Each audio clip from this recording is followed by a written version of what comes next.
जय हिंद दोस्तों। तो आज हम लोग फिर से करने वाले हैं आर्मी एग्जाम पेपर, जो कि फिर से 50 क्वेश्चन का फुल क्वेश्चन पेपर रहने वाला है आपके आर्मी एग्जाम के लिए। और आज जो मैंने 50 क्वेश्चन लाया है बिल्कुल आपके एग्जाम के पैटर्न में है, आपके एग्जाम के लेवल में है, इसलिए क्लास को लास्ट तक देखिए और लगा के देख लीजिए इस मॉक टेस्ट को, और लास्ट में कमेंट के बताइएगा कि इस 50 क्वेश्चन में से आपने कितना क्वेश्चन सही करा है। तो चलिए स्टार्ट करते हैं। और स्टार्ट करने से पहले अगर आप चैनल पर पहली बार हैं तो चैनल को सब्सक्राइब यहाँ से कर लीजिए, लाइक नहीं करा है तो लाइक कर दीजिए ताकि हम लोगों का मोटिवेशन बना रहे और मुझे लगे कि आप लोग भी मेरी तरह मेहनत कर रहे हैं। तो चलिए स्टार्ट करते हैं आज के पहले क्वेश्चन से। तो पहला क्वेश्चन देख सकते हैं कि सिकंदर महान को युद्ध में हराने वाला पहला भारतीय शासक कौन था। तो सिकंदर महान को इंडिया में हराने वाले शासक कौन थे, यहाँ पर आपको आंसर चुनना है ऑप्शन से। तो यहाँ पर ऑप्शन में से देख लीजिए, आपका आंसर जो है ऑप्शन नंबर बी है, जो है पोरस। तो पोरस राजा ने सिकंदर महान को हराया था। और साथ साथ में ये भी देख लीजिए यहाँ पर चंद्रगुप्त मौर्य के बारे में, ये जो थे मौर्य वंश के संस्थापक थे, मौर्य वंश के संस्थापक थे। मैं यहाँ लिखता हूँ मौर्य एम्पायर। देखिए यहाँ पर मैं हिंदी में बोल रहा हूँ, इंग्लिश में लिख रहा हूँ, तो समझने का कोशिश करिएगा और आप हो सके तो आप नोट जरूर बनाइएगा, ठीक है। तो यहाँ पर चंद्रगुप्त मौर्य थे, मौर्य वंश के संस्थापक थे। और धनानंद जो थे, यहाँ पर ऑप्शन में मैं इसको थोड़ा एक्सप्लेन कर देता हूँ आपको। धनानंद जो थे आपका नंद वंश के अंतिम शासक थे। तो आपके क्वेश्चन में आ सकता है धनानंद के बारे में। ये धनानंद जो थे आपका नंद वंश के अंतिम शासक थे, अंतिम रूलर थे, ठीक है। और यहाँ पर बिंदुसार जो थे ये आपका चंद्रगुप्त मौर्य के बेटे थे, ठीक है ना। चलिए आगे है अगला क्वेश्चन में कि चौथी बौद्ध परिषद किसके शासनकाल में आयोजित की गई थी। तो चौथा जो बौद्ध परिषद जो हुआ था ये कनिष्क के शासनकाल में हुआ था। तो ऑप्शन नंबर आपका यहाँ पर बी जो है करेक्ट आंसर हो जाता है। आगे है कि भारत में क्षेत्रफल के हिसाब से सबसे बड़ा वन क्षेत्र किस राज्य में है। तो सबसे बड़ा वन क्षेत्र जो है, सबसे ज़्यादा जो वन वाला राज्य है वो है आपका मध्य प्रदेश। तो मध्य प्रदेश आपका यहाँ पर करेक्ट आंसर हो जाता है, ये आपका पहले नंबर पर है। और अरुणाचल प्रदेश जो है ये आपके दूसरे नंबर पर है। और छत्तीसगढ़ जो है आपका ये तीसरे नंबर पर है। तो ये भी आप लोग नोट कर लीजिएगा, ठीक है।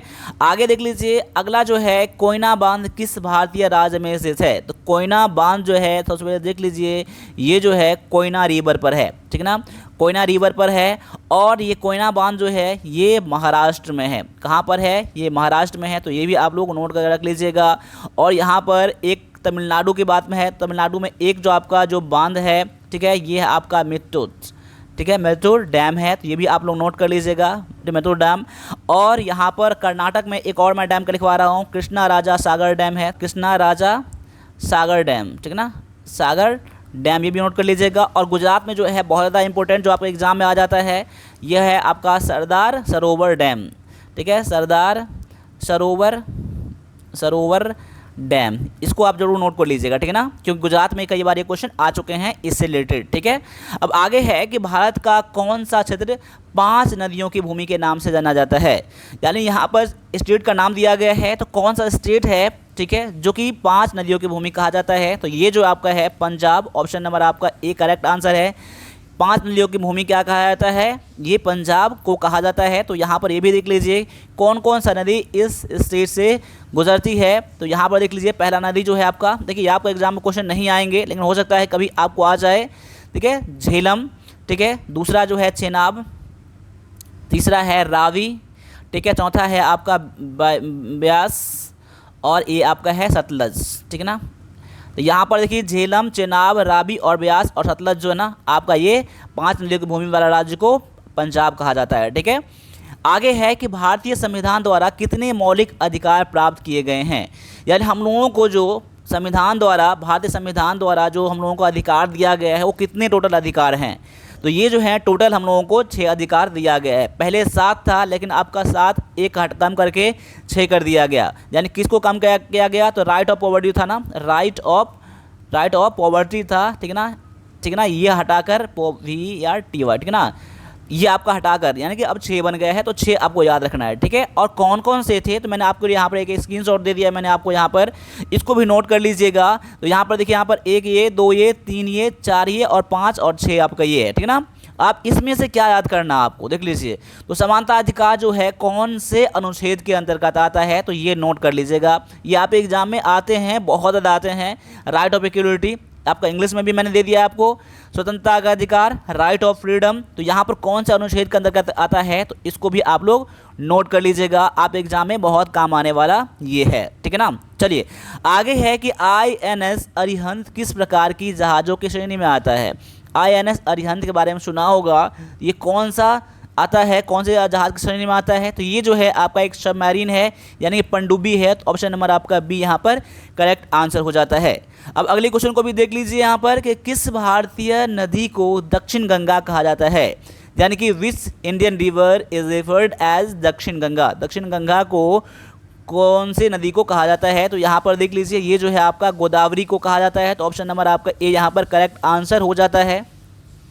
आगे है कि भारतीय संविधान की कौन सी अनुसूची में आधिकारिक भाषाओं की सूची है। तो यहाँ पे कौन सा अनुसूची है जिसमें कि आधिकारिक भाषा जितने हमारे हैं उसमें दर्शाया गया है, तो ये जो है आपके 8वीं सूची है, ठीक है। भारतीय संविधान के 8वीं सूची में हमारे आधिकारिक भाषाओं का वर्णन है, उसमें सभी भाषाएं हैं जो लिखा गया है। और यहाँ पर ये भी नोट कर लीजिए, अभी जो है टोटल 22 भाषा इसमें सम्मिलित है, तो ये भी नोट कर लीजिए, आप एग्जाम में आते हैं। यानी कि ऐसा क्वेश्चन आपको आएगा कि भारतीय संविधान के 8वीं सूची में कितनी आधिकारिक भाषाएँ हैं, तो यहाँ पर 22 आप लोग याद रखिएगा, ठीक है। चलिए आगे दिया गया है कि भारतीय नौसेना का मुख्यालय कहाँ है। भारतीय नौसेना का मुख्यालय जो है ये है आपका नई दिल्ली में। तो ऑप्शन नंबर आपका बी यहाँ पर करेक्ट आंसर हो जाता है। आगे है कि कर्क रेखा निम्नलिखित में से किस राज्य से होकर गुजरती है। तो कर्क रेखा के बारे में, यानी कि ट्रॉपिक ऑफ कैंसर जो के बारे में मैंने बताया था आपको इससे पिछले वाला या उससे पिछले वाला क्लास में बताया था। तो मैं उम्मीद करता हूं कि जितने सारे अभी टी आर्मी का या आर्मी अग्निवीर का जो भी क्लासेज आ रहे हैं, आप हर एक क्लास को OnePlus डिफेंस अकेडमी पर आप वॉच कर रहे हैं, ठीक है। मैं उम्मीद करता हूं आप एग्जाम की तैयारी कर रहे हैं, तो आप अगर आर्मी एग्जाम में कोई भी आप ट्रेड की तैयारी कर रहे हैं तो OnePlus डिफेंस अकेडमी जो है ना आपको पूरा हेल्प करता है आप एग्जाम के लिए, आपके क्वेश्चन के लेवल में। तो देखिए इसी के अकॉर्डिंग मैंने बता दिया था, तो आपको पता होगा। तो यहाँ पर ऑप्शन नंबर ए में देखेंगे ना, राजस्थान, गुजरात, छत्तीसगढ़ इन स्टेट से होकर गुजरता है टॉपिक ऑफ कैंसर, यानी कि कर्क रेखा। तो आप इसको नोट कर लीजिएगा, ठीक है। चलिए आगे दिया गया है कि लोकसभा को भंग करने का अधिकार किसके पास है। तो लोकसभा को भंग करने का अधिकार जो है ये होते हैं राष्ट्रपति के पास, ठीक है। यानी कि प्रधानमंत्री उसको रिकमेंड करेंगे, और भी जो मेंबर है ना, ठीक है, लोकसभा के, ठीक है ना, उसमें ये रिकमेंड करेंगे राष्ट्रपति को, प्रेसिडेंट को, तो ये लोकसभा को भंग कर सकते हैं, यानी इसका अधिकार ऑप्शन नंबर बी आपका आंसर यहाँ पर हो जाता है। आगे है कि कौन सा धातु विद्युत का सर्वोत्तम चालक है। तो यहाँ पर क्वेश्चन को देख लीजिएगा, यहाँ पर ऑप्शन को, और यहाँ पर जो आपका ऑप्शन बेस्ट लगे वही देखना है आपको। तो यहाँ जो आपका आंसर है ऑप्शन नंबर आपका बी है, ठीक है ना, चांदी है, सिल्वर है। अगर सिल्वर नहीं होता तो आप यहाँ पर तांबा करते, कॉपर करते। देखिए सिल्वर का यूज़ क्यों नहीं किया जाता है, सबसे अगर अच्छा जो चालक है, ठीक है, जो बेस्ट कंडक्टर ऑफ इलेक्ट्रिसिटी है, तो क्यों नहीं किया जाता है, क्योंकि यहाँ पर सिल्वर जो होता है वो थोड़ा कॉस्टली होता है, इसलिए ज़्यादातर कॉपर का यूज़ किया जाता है, तांबे का यूज़ किया जाता है। तो यहाँ पर जहाँ ऑप्शन में आपको चांदी नहीं मिले वहाँ पर तांबा चुन लीजिएगा। आगे है कि भारतीय स्वतंत्रता सेनानी ने आज़ाद हिंद फौज की स्थापना की थी, यानी किस इंडियन फ्रीडम फाइटर ने आज़ाद हिंद फौज की स्थापना किया था। तो यहाँ पर ऑप्शन में देख सकते हैं option number B, Subhash Chandra Bose ने आपका आज़ाद हिंद फौज की स्थापना किया था। तो ऑप्शन नंबर बी है। आप ये भी नोट कर लीजिए कि उन्होंने कब किया था, तो ये 1942 में किए थे। कब किए थे, 1942 में किए थे, जापान के हेल्प से वर्ल्ड वार जब सेकेंड हुआ था उसमें, ठीक है। चलिए आगे है कि पूर्वी घाटी पश्चिमी घाटी से कहाँ मिलते हैं। तो यहाँ पर पूर्वी घाटी जो है ना पश्चिमी घाटी से कहाँ मिलता है, तो ये मिलता है आपका नीलगिरी पहाड़ियाँ में, ठीक है ना। तो ऑप्शन नंबर आपका बी यहाँ पर करेक्ट आंसर है। आगे है कि भारत के राष्ट्रपति द्वारा कितने सदस्य राज्यसभा में नियुक्त किए जा सकते हैं। ये क्वेश्चन आपके एग्जाम में आ चुके हैं, ठीक है ना, आर्मी एग्जाम में ये क्वेश्चन जीके में आ चुके हैं, इसीलिए आप इस क्वेश्चन जो है आप लोगों को पता होना चाहिए। और यहाँ पर जो आपका आंसर है ऑप्शन नंबर आपका बी, 12 जो है टोटल मनोनीत कर सकता है, ठीक है। आगे है कि एक राज्य में राष्ट्रपति शासन लागू करने का अधिकतम अवधि कितना होता है। अगर राष्ट्रपति शासन यानी प्रेसिडेंट रूल जो कोई भी स्टेट में लगता है वो मैक्सिमम कितने दिनों का लग सकता है, कितने समय तक के लिए लग सकता है। तो यहाँ पर मैक्सिमम जो टाइम है वो 3 साल तक लगाया जा सकता है मैक्सिमम में। और लेकिन हर 6-6 महीने पर उसको क्या करना पड़ेगा, दोबारा इम्पोज करना पड़ेगा, दोबारा लगाना पड़ेगा। कंटिन्यूसली आपको एक बार में 3 साल नहीं लगेगा, 6-6 महीने करके लगाना होगा। तो ये भी आप लोग नोट कर लीजिएगा आंसर में, ठीक है। आगे है कि किस देश को उगते सूरज की भूमि कहा जाता है, कौन से देश को उगते हुए सूरज की भूमि कहा जाता है, यानी कि land of the rising sun. तो यहाँ ऑप्शन में देख लीजिए, यहाँ पर ऑप्शन नंबर बी जो है ना, जापान जो है यहाँ पर करेक्ट आपका आंसर हो जाता है। आगे दिया गया है कि डिस्कवरी ऑफ इंडिया पुस्तक के लेखक कौन है। तो डिस्कवरी ऑफ इंडिया के पुस्तक के जो ऑथर हैं ये आपके जवाहरलाल नेहरू, पंडित जवाहरलाल नेहरू जो हैं, आपका यहाँ पर करेक्ट आंसर हो जाएगा। आगे है कि बांग्लादेश की मुद्रा क्या है। बांग्लादेश की मुद्रा जो है ये आपका टाका है। क्या है, टाका है। ऑप्शन नंबर आपका ए करेक्ट आंसर है। अब रुपया जो है ये आपका इंडिया का है, ठीक है। और रिंगिट जो है आपका ये है मलेशिया का, तो ये भी आप लोग मलेशिया का, ठीक है। और बात जो है ये आपका है थाईलैंड का, क्या है, थाईलैंड का है, ठीक है ना। ये आप नोट कर लीजिएगा, ठीक है। आगे है कि भारत का सर्वोच्च नागरिक पुरस्कार कौन सा है। तो भारत का जो हाईएस्ट सिविलियन अवार्ड है ये आपका है भारत रत्न, ठीक है। ऑप्शन नंबर आपका सी जो है ना करेक्ट आपका आंसर हो जाता है। आगे है कि सबसे कठोर प्राकृतिक रूप में पाए जाने वाली वस्तु कौन सी है, यानी कि विच ऑफ द हार्डेस्ट जो सब्सटेंस है, ठीक है, वो कौन सा है। तो ऑप्शन में देख लीजिए, ऑप्शन नंबर आपका बी में है डायमंड, यानी कि हीरा जो है आपका सबसे हार्डेस्ट सब्सटेंस है पृथ्वी पर, ठीक है। नेचुरली में याद रख लीजिएगा, ठीक है ना। चलिए आगे है विद्युत धारा की एसआई इकाई क्या है। विद्युत धारा की जो एसआई इकाई होता है ये आपका होता है एम्पियर। ऑप्शन नंबर आपका सी जो है करेक्ट आपका आंसर है इस ऑप्शन में से। आगे है कि यूरेनियम का परमाणु क्रमांक क्या है। यूरेनियम का परमाणु क्रमांक क्या है। तो यहाँ पर जो आपका आंसर हो जाता है ऑप्शन नंबर ए 92 जो है यूरेनियम का एटॉमिक नंबर होता है, ठीक है। आगे है कि वाहन के हेडलाइट में किस प्रकार के दर्पण का उपयोग किया जाता है। यहाँ पर क्वेश्चन को थोड़ा ऑप्शन ठीक से देख लीजिएगा। इसमें आपको 2 तरह क्वेश्चन आते हैं, दोनों क्वेश्चन मैंने आज इसमें सामने किया है ताकि कन्फ्यूजन आपको बिल्कुल ना हो। तो यहाँ पर क्वेश्चन का आंसर ठीक तरह से कीजिएगा क्वेश्चन नंबर 25 के लिए। तो यहाँ पर वाहन के हेडलाइट में जो लगाया जाता है, हेडलाइट यहाँ पर दिया गया है, ये आपका अवतल दर्पण लगा दिया जाता है ताकि वो अधिक दूरी तक सीधी रेखा में समांतर रेखाएं में उसका लाइट जा सके, इसलिए अवतल दर्पण लगाया जाता है। तो ऑप्शन नंबर आपका सी जो है ना करेक्ट आपका आंसर हो जाएगा। आगे है कि वाहन के पीछे की ट्रैफिक देखने के लिए या पीछे की गाड़ियों को देखने के लिए किस दर्पण का उपयोग किया जाता है। देखिए दोनों क्वेश्चन मैंने आपको यहाँ पर इसलिए लाया है ताकि जितना भी डाउट आपका हो यहाँ पर क्लियर हो जाए, कन्फ्यूजन बिल्कुल ना हो, ठीक है। तो यहाँ पर जो है आपका उत्तल दर्पण का यूज़ किया जाता है। तो ऑप्शन नंबर इसमें ए है, पीछे गाड़ियों को देखने के लिए उत्तल दर्पण का यानी कन्वेक्स लेंस मिरर का, और जो आगे जो हेडलाइट में लगता है वो है अवतल दर्पण कॉन्क्लेव मिरर का, ठीक है ना। ऑप्शन नंबर आपका इसमें इस क्वेश्चन के अकॉर्डिंग ऑप्शन नंबर आपका ए आंसर हो जाएगा, ठीक है। आगे है कि निर्वात में प्रकाश की गति क्या है। निर्वात में प्रकाश की गति क्या है, यानी वैक्यूम में लाइट का स्पीड कितना होता है। तो आप नोट कर लीजिएगा 3 गुना 10 के पावर में 8 मीटर पर सेकंड आपका यहाँ पर करेक्ट आंसर हो जाएगा। आगे है कि परमाणु ऊर्जा के उत्पादन के लिए कौन सा तत्व की आवश्यकता होता है। परमाणु ऊर्जा के जो अगर हम लोग प्रोडक्शन करेंगे उसमें कौन सा लगने वाला है। तो यहाँ पर आपका है यूरेनियम, इसमें यूरेनियम का यूज़ होता है। आगे है कि बेकिंग सोडा का रासायनिक नाम क्या है। तो बेकिंग सोडा के रासायनिक नाम जो है ये है सोडियम बाइकार्बोनेट। ऑप्शन नंबर यहाँ पर बी करेक्ट आंसर है। और इसको जो हम लोग लिखते हैं NaHCO3 कहा जाता है, ठीक है।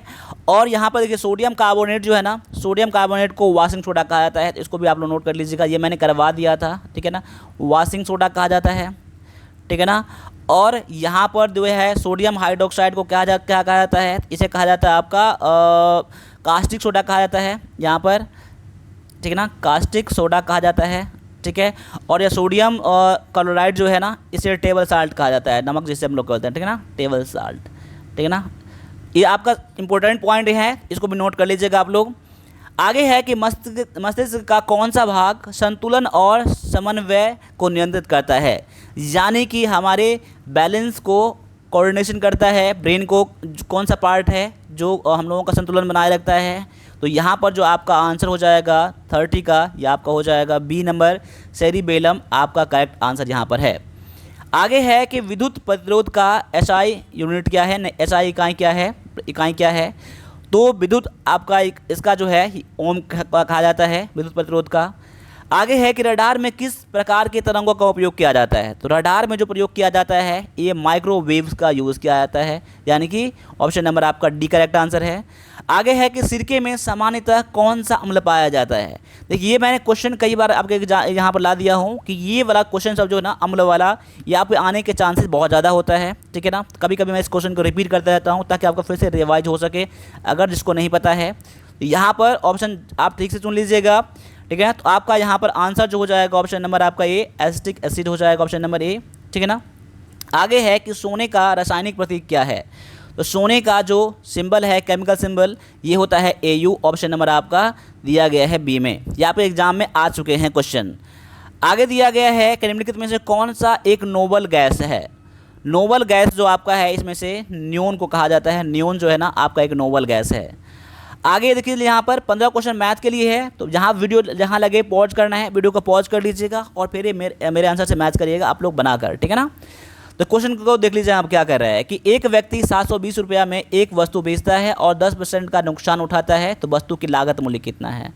देखिए यहाँ पर 720 रुपया क्या है, बेचता है ना, यानी उसका सेलिंग प्राइस कितना दिया गया है 720 दिया गया है, ठीक है ना। और यहाँ पर उसका नुकसान यानी कि लॉस कितना दिया गया है, आपका लॉस परसेंटेज कितना दिया गया है, तो 10% दिया गया है ना।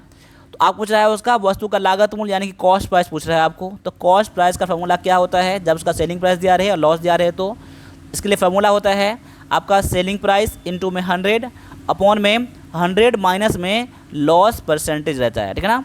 तो सेलिंग प्राइस यहाँ पर 720 है, गुना में 100 बटा में 100 माइनस में 20। अब इसको सॉल्व कर दीजिए, यही आपका आंसर हो जाएगा। 20 नहीं यहाँ पर 10 है, ठीक है ना। तो 720 गुना में 100 बटा में 90 हो जाएगा, 9 है 72 और यहाँ पर कितना हो जाएगा 800 हो जाएगा आपका यहाँ पर कॉस्ट प्राइस, जो कि ऑप्शन नंबर ये ए में ही दिया गया है। देखिए मैथ में जितने सारे फार्मूले हैं ना, जितना ज़्यादा आपका एग्जाम में आता है उस फार्मूले को याद कर लीजिएगा जितना मैक्सिमम हो सके आप लोगों को। आगे है कि एक व्यक्ति 12,000 रुपया निवेश करता है, 8% वार्षिक ब्याज दर पर 2 वर्षों के लिए, कुल ब्याज कितना होगा। देखिए ये क्वेश्चन मैं सॉल्व नहीं कर रहा हूँ, आप क्वेश्चन नंबर 37 का आप लोग आंसर कीजिएगा, सभी लोगों को से रिक्वेस्ट है, ठीक है। यहाँ पर आपका क्वेश्चन नंबर 37 के लिए आंसर जो होगा ऑप्शन आप कमेंट कीजिएगा, ठीक है ना। चलिए आगे दिया गया है कि ए और बी क्रमशः 12 दिनों और 18 दिनों में एक कार्य कर सकता है, तो साथ मिलकर पूरा करने में कितना समय लगेगा। ए और बी यानी ए करता है 12 दिन में और बी करता है 18 दिन में, ठीक है ना। तो देखिए मैंने इसके लिए बता दिया था आपके लगभग हर क्लास में, तो इसके लिए भी आप क्वेश्चन 18 के लिए और 38 के लिए कमेंट कीजिएगा, ठीक है ना।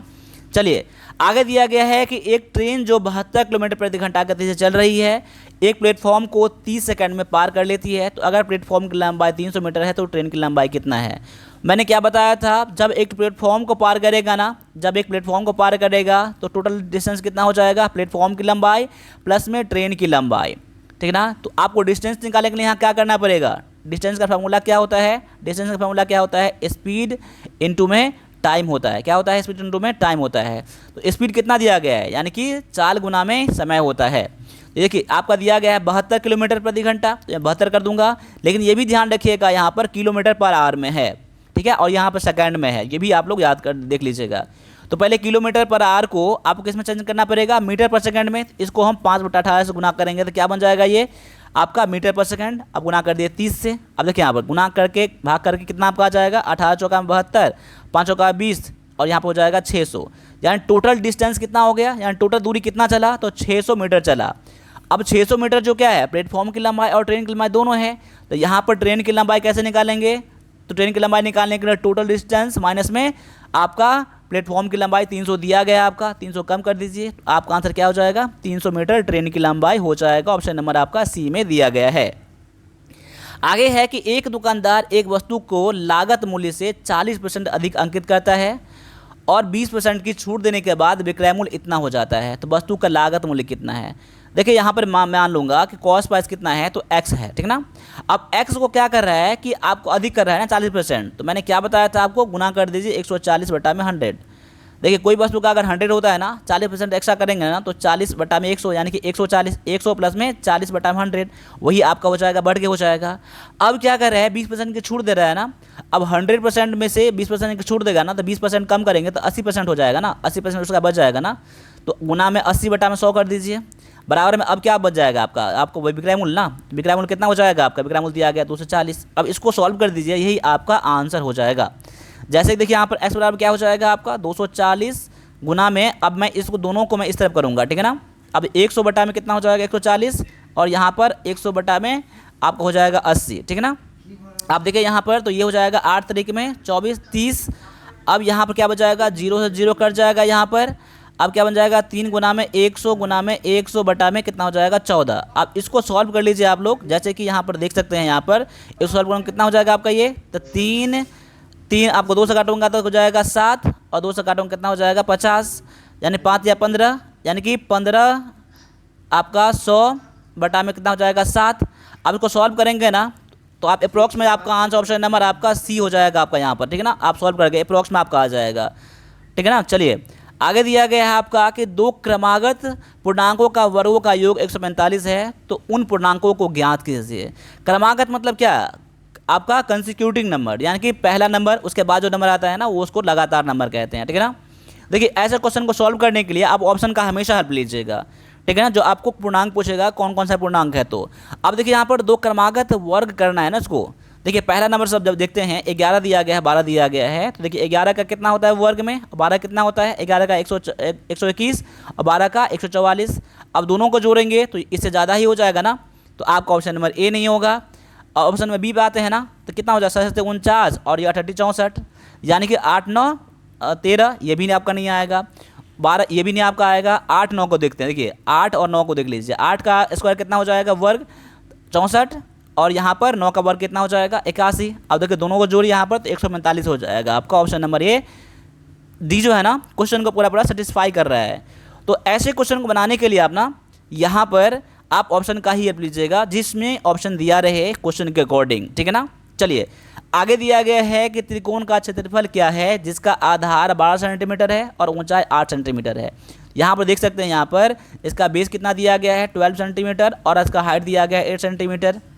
तो इसका एरिया कितना हो जाएगा, एरिया हो जाएगा 1/2 इंटू में बेस इंटू में हाइट, फार्मूला होता है आपका 1 इंटू में 2 अपॉन में 2 गुना में बेस कितना है आपका है तो 12 है और यहाँ पर 8 है, ठीक है ना। तो 2 छक्के 12 6 48 आपका यहाँ पर आंसर ऑप्शन नंबर ये ए में दिया गया है। आगे है कि एक वृत्त का व्यास 14 सेंटीमीटर है, यानी कि आपको डायमीटर कितना है 14 सेंटीमीटर। इसका रेडियस कितना बन जाएगा 14/2 ना, यानी कि 7 सेंटीमीटर इसका रेडियस बन जाएगा, आर बन जाएगा, त्रिज्या बन जाएगा। तो इसका परिधि क्या है, परिधि यानी कि सरकमफ्रेंस पूछ रहा है आपको। क्या पूछ रहा है, सरकमफ्रेंस पूछ रहा है। सरकमफ्रेंस ऑफ अ सर्कल का फॉर्मूला क्या होता है CRCIL, ठीक है ना। तो सर्कल का फॉर्मूला क्या होता है CIRCIL, ठीक है ना, 2πr होता है, ठीक है ना। तो 2 इंटू में पाई का वैल्यू क्या होता है 22/7 और आर यानी कि रेडियस कितना दिया गया आपको 7 दिया गया है ना, तो 7 से गुना कर दीजिए। अब 7 7 कट जाएगा, 22 गुना में 44 क्या हो जाएगा, यहाँ पर आपका आंसर ऑप्शन नंबर ये बी में दिया गया है। अब अगले क्वेश्चन को भी सॉल्व कीजिए, ठीक है ना।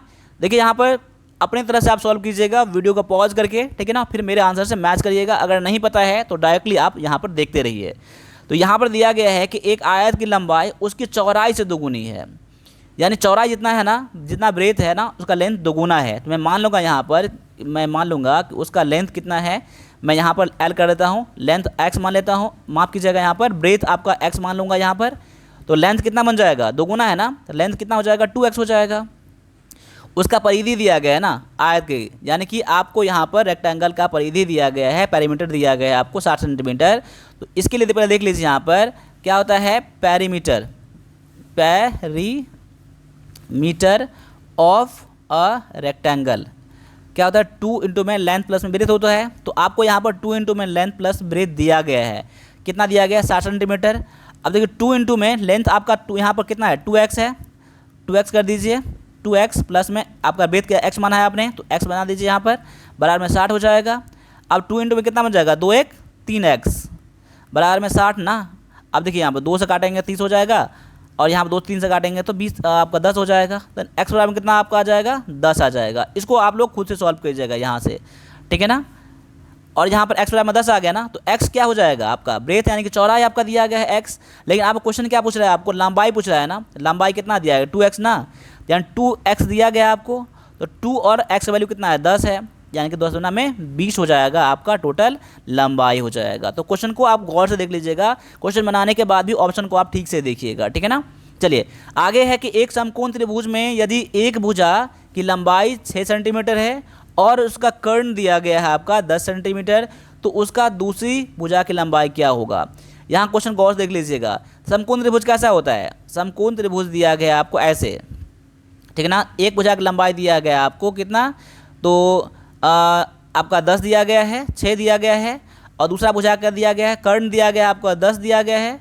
तो यहाँ पर ये भुजा पूछ रहा है, देखिए आपका 6 दिया गया है ना, 6 तो इसको मान लीजिए या फिर इसको मान लीजिए, किसी को मान लीजिए, कोई दिक्कत नहीं है। यहाँ पर 3 भुजा होता है ना, कर्ण आपको बस फिक्स कर दिया गया आपको। तो एक भुजा निकालेंगे क्या करते हैं हम लोग, कर्ण का स्क्वायर, यानी कि हम लोग क्या करते हैं, हम लोग 10 का स्क्वायर माइनस में 6 का स्क्वायर अपॉन में यहाँ पर रूट अंडर में कर दीजिए। आपने पढ़ा होगा ना पाइथागोरस प्रमेय में, ठीक है ना। कर्ण का स्क्वायर बराबर में फॉर्मूला होता है ना, यानी कि देखिए यहाँ पर इसको a b और c मानेंगे तो क्या बन जाएगा, ए सी स्क्वायर बराबर में कितना बन जाएगा, ए बी का स्क्वायर प्लस में बी सी का स्क्वायर। या फिर आप ए सी बराबर में क्या करते हैं हम लोग, रूट अंडर में ए बी का स्क्वायर और प्लस में बी सी का स्क्वायर, ऐसे करते हैं ना। तो यहाँ पर लेकिन आपको ये दिया गया है, इसीलिए आपको इसमें क्या करना, इसको इस तरफ करना पड़ेगा। जैसे कि आपको यहाँ पर बी सी का, यानी आप बी सी का निकालेंगे, कैसे निकालेंगे, बी सी बराबर में कितना, रूट अंडर में ए सी का स्क्वायर और यहाँ पर माइनस में ए बी का स्क्वायर, जो आपको यहाँ पर मैंने इसको दे दिया है यहाँ पर। तो मैं इसको थोड़ा हटा देता हूँ और फिर से सॉल्व करता हूँ। मैं उम्मीद करता हूँ कि ये आपको समझ में आया होगा, और मैं इसको फिर से सॉल्व कर देता हूँ आपके एग्जाम के लिए, ठीक है ना। देखिए यहाँ पर डायरेक्टली क्या कर लिए, 10 का स्क्वायर माइनस में 6 का स्क्वायर, ठीक है ना। जब आपको कर्ण का स्क्वायर दिया रहे तो आप माइनस ही करेंगे, तो कितना हो जाएगा 100, ये हो जाएगा 36 रूट अंडर में। अब कितना बन जाएगा, ये 4, ये बन जाएगा 6, यानी कि 64 का रूट अंडर में बाहर निकालेंगे कितना हो जाएगा आपका 8। तो 8 सेंटीमीटर आपका दिया गया है ऑप्शन नंबर बी में। आगे दिया गया है कि एक वर्ग का क्षेत्रफल 81 सेंटीमीटर है, तो एक भुजा की लंबाई क्या होगा। तो वर्ग का क्षेत्रफल क्या होता है, वर्ग का क्षेत्रफल क्या होता है, भुजा स्क्वायर होता है ना, साइड स्क्वायर होता है ना, ठीक है ना, साइड का स्क्वायर होता है। यानी कि अब 81 सेंटीमीटर दिया गया है आपका, तो साइड बराबर क्या हो जाएगा, रूट अंडर में 81, यानी कि आपका 9 हो जाएगा, साइड हो जाएगा। ऑप्शन नंबर ये ए में दिया गया है। आगे है कि ए की तनख्वाह बी से 20% अधिक है, यानी ए की तनख्वाह जो है ना बी से अधिक है 10-20%। तो आपका बी का तनख्वाह इतना है, तो ए का तनख्वाह कितना हो जाएगा। देखिए ए का तनख्वाह निकालने के लिए बी के तनख्वाह से 20% अधिक है ना, तो बी के तनख्वाह से मैं क्या करूँगा, बी के तनख्वाह से 120% मैं अधिक कर दूंगा। यहाँ पर 20% अधिक है तो मैं 120 कर देता हूँ। अब 25,000 अब काट दीजिए, यहाँ पर काटिए, यहाँ पर 0 0 0 कट जाएगा, ये 2500 बच जाएगा, ये 2500, यानी आपका हो जाएगा आपका 0 0 12 पंचे 60 0 12 दूना 24 और 30, यानी आपका यहाँ पर 30,000 क्या हो जाएगा। यहाँ पर आपका आंसर ऑप्शन नंबर आपका ए में दिया गया है। आगे है कि लड़कों और लड़कियों का अनुपात कक्षा में 3:5 है। यदि कक्षा में कुल 40 छात्र हैं तो लड़कों की संख्या कितनी होगी। देखिए यहाँ पर अब लड़की और लड़का का दिया गया अनुपात, टोटल आपका 40 है ना, 40 कर दीजिए। इसमें से क्या पूछ रहा है, लड़कों और लड़कियों का ना, तो यहाँ पर लड़कों का पूछ रहा है, तो लड़का आपका 3 है और 5 है, ये लड़कियाँ हैं। तो लड़का पूछ रहा है तो लड़का का 3 ऊपर कर दीजिए, टोटल 3 और 5 8 नीचे कर दीजिए, 8 पंचे 40 5 या 15 क्या हो जाएगा आपका, यहाँ पर आंसर हो जाएगा ऑप्शन नंबर बी में दिया गया है ये। आगे है कि एक कार 60 किलोमीटर प्रति घंटा गति से 2 घंटे तक यात्रा करती है और फिर 80 किलोमीटर प्रति घंटा गति से 3 घंटे तक यात्रा करती है, तो कार का औसत गति क्या है। देखिए यहाँ पर औसत गति कैसे निकालते हैं हम लोग, एवरेज स्पीड कैसे निकालते हैं हम लोग, कुल दूरी यानी कि टोटल डिस्टेंस अपॉन में क्या करते हैं हम लोग, टोटल टाइम, क्या कर टोटल टाइम करते हैं हम लोग, एवरेज स्पीड निकालते हैं, तो एवरेज स्पीड निकालते हैं, तो ठीक है ना। यानी टोटल आपका डिस्टेंस निकालने क्या करना पड़ेगा, पहले इतना दूरी चला ना, देखिए 60 किलोमीटर प्रति घंटा से गति से आपका 2 घंटे का चला, यानी डिस्टेंस बराबर क्या होता है फॉर्मूला, स्पीड इंटू में टाइम, यानी कि 4 गुना में समय, यानी आपका ये हो जाएगा 60 गुना में 2 प्लस में पहला दूरी चला, दूसरा दूरी कितना चला 80 गुना में 3 चला, दूसरा दूरी मैं इस पर फॉर्मूले में निकाल रहा हूँ, टोटल डिस्टेंस 80 गुना में 3। बटा में टोटल टाइम कितना लगा, पहले 2 घंटा लगा, फिर बाद में 3 घंटा लगा, यानी 2 घंटा प्लस 3 घंटा। बस आपका यहाँ से आंसर निकल जाएगा आपका। 7 दूना में 120 प्लस में 8 3 240 बटा में 5 हो जाएगा, जो हो जाएगा 360 बटा में 5, 5 का 5 35, 5 दूना में 10, यानी 72 किलोमीटर पर घंटा उसका क्या बन जाएगा, एवरेज स्पीड निकल जाएगा। आगे है इस क्वेश्चन में कि 3 संख्याओं का औसत 45 है, यदि चौथी संख्या 45 जोड़ दी जाए तो नया औसत क्या हो जाएगा। देखिए 3 संख्या का टोटल पेयर निकाल लीजिए। टोटल कैसे निकालेंगे हम लोग, तो 45 गुना में क्या करना पड़ेगा 3, 5 या 15, 4 या 12 1 13, यानी 135 हो जाएगा आपका टोटल, ठीक है ना। अब क्या कर रहा है 135 में क्या कर रहा है, 135 में एक संख्या और यानी कि 45 जोड़ दिया जाता है, तो अब कितना बन जाएगा आपका, यानी 0 या 4 3 7 1 8 और ये 180 बन जाएगा चौथी आपका टोटल 4 नंबर का योग। तो नया औसत क्या हो जाएगा, अब एवरेज क्या निकालेंगे 180 बटा में पहले 3 संख्या था, एक संख्या जुड़ गया यानी 4 से भाग लगा दीजिए, 4 चौका 16 और 16 4 5 20, 45 हो जाएगा आपका आंसर। ऑप्शन नंबर ये बी में दिया गया है। तो अभी मैंने टोटल 50 क्वेश्चन करवाया है। 50 क्वेश्चन में कितना क्वेश्चन बना है आप लोग कमेंट करिए, और आप किस जोन से हैं आप ये भी कमेंट कर दीजिएगा। और आपको क्लास अच्छा लगा है तो क्लास को लाइक कर दीजिए, और सब्सक्राइब नहीं कराया तो अभी तक में सब्सक्राइब कर दीजिए। मिलेंगे अगले क्लास में, तब तक सभी से फिर से जय हिंद जय भारत।